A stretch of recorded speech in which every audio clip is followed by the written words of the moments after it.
झालेलं आहे ते आपण केव्हाही उचलू शकतो आणि हे प्रकल्प मार्गी लावू शकतो। उपसा सिंचन योजनांना वापरल्या जाणाऱ्या विजेचा खर्च कमी करणं तसेच शाश्वत वीज पुरवठ्यासाठी म्हैसाळ जिल्हा सांगली तसेच येथे पथदर्शी सौर ऊर्जा प्रकल्प राबवण्यात येणार आहे। या प्रकल्पाची अंदाजित किंमत 1594 कोटी रुपये असून त्याचा लाभ सांगली आणि सोलापूर जिल्ह्यातील सुमारे 75,000 शेतकरी कुटुंबांना होणार आहे। स्वच्छ व हरित ऊर्जेचे ध्येय साध्य करण्यासाठी सर्व शासकीय उपसा जलसिंचन योजना सौर ऊर्जीकरण करण्यात येणार आहे। त्यामध्ये जनाई, शिरसाई, पुरंदर या उपसा सिंचन योजनांचाही समावेश आहे।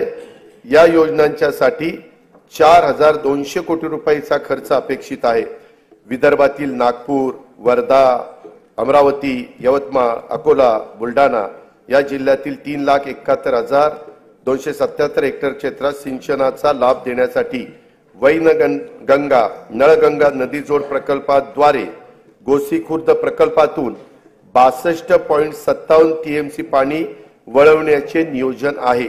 कोल्हापूर आणि सांगली जिल्ह्यातील पुरामुळे होणारी जीवित वैविध्य आणि टाळावी आणि अतिरिक्त पाणी दुष्काळग्रस्त भागात वळवता यावे यासाठी जागतिक बँकेच्या सहाय्याने 3,200 कोटी रुपये किमतीचा महाराष्ट्राचा प्रतिसादक्षम विकास कार्यक्रम राबवण्यात येणार आहे।